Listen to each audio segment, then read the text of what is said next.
Hello friends, कैसे हैं आप सब। दोस्तों, आइए थोड़ा सा मूड चेंज करें और एक बहुत ही शिक्षाप्रद कहानी सुनी। एक महात्मा थी। जीवन भर उन्होंने भजन ही किया था। उनकी कुटिया के सामने एक तालाब था। जब उनका शरीर छूटने का समय आया तो देखा कि एक बगुला मछली मार रहा है। उन्होंने बगुले को उड़ा दिया। उधर उनका शरीर छूटा तो वे नरक चले गए। उनके चेले को स्वप्न में दिखाई पड़ा। वे कह रहे थे, बेटा, हमने जीवन भर कोई पाप नहीं किया, केवल बगुला उड़ा देने मात्र से ही नरक जाना पड़ा। तुम सावधान रहना। जब शिष्य का भी शरीर छूटने का समय आया तो वही दृश्य पुनः सामने आया। बगुला मछली पकड़ रहा था। गुरु का निर्देश मानकर उसने बगुले को नहीं उड़ाया।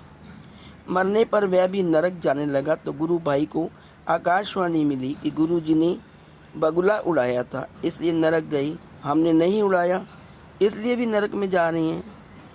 तुम बचना। गुरु भाई का शरीर छूटने का समय आया तो इस संयोग से पुनः बगुला मछली मारता दिखाई पड़ा। गुरु भाई ने भगवान को प्रणाम किया कि भगवान, आप ही मछली में हो और आप ही बगुले में भी। हमें नहीं मालूम कि क्या झूठ है क्या सच है, कौन पाप है कौन पुण्य। आप अपनी व्यवस्था देखें। मुझे तो आपके चिंतन की डोरी से ही प्रयोजन है। वह शरीर छूटने पर प्रभु के धाम चला गया, यानी स्वर्ग चला गया। नारद जी ने भगवान से पूछा, भगवान, अंततः वे नरक क्यों गए। महात्मा जी ने बगुला उड़ाकर कोई पाप तो नहीं किया था। उन्होंने बताया, नारद, उस दिन बगुले का भोजन वही था, उन्होंने उसे उड़ा दिया। भूख से छटपटाकर बगुला भी मर गया, अतः पाप हुआ, इसलिए नरक गए। नारद ने पूछा, दूसरे ने तो नहीं उड़ाया था, वह क्यों नरक में गया। बोले, उस दिन बगुले का पेट भरा था, वह विनोदवश मछली पकड़ रहा था, उसे उड़ा देना चाहिए था। शिष्य से भूल हुई, इसी पाप से वह नरक गया। नारद ने पूछा, और तीसरा। भगवान ने कहा, तीसरा अपना भजन में लगा रह गया। सारी जिम्मेवारी हमारे ऊपर सौंप दी, जैसी होनी थी वह हुई, किंतु मुझसे संबंध जोड़े रह जाने के कारण मेरे ही चिंतन के प्रभाव से वह मेरे धाम को प्राप्त हुआ। तो दोस्तों, इससे यह शिक्षा मिली कि पाप पुण्य की चिंता में समय को ना गवाकर जो निरंतर चिंतन में लगा रहता है वह भगवान को पा जाता है। जितने समय हमारा मन भगवान के नाम, रूप, लीला, गुण, धाम और उनके संतों में रहता है, केवल उतने सही समय ही हम पाप मुक्त रहते हैं।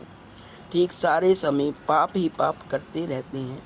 भगवान कृष्ण कहते हैं, यज्ञार्थ कर्मणो अन्यत्र लोको अयम।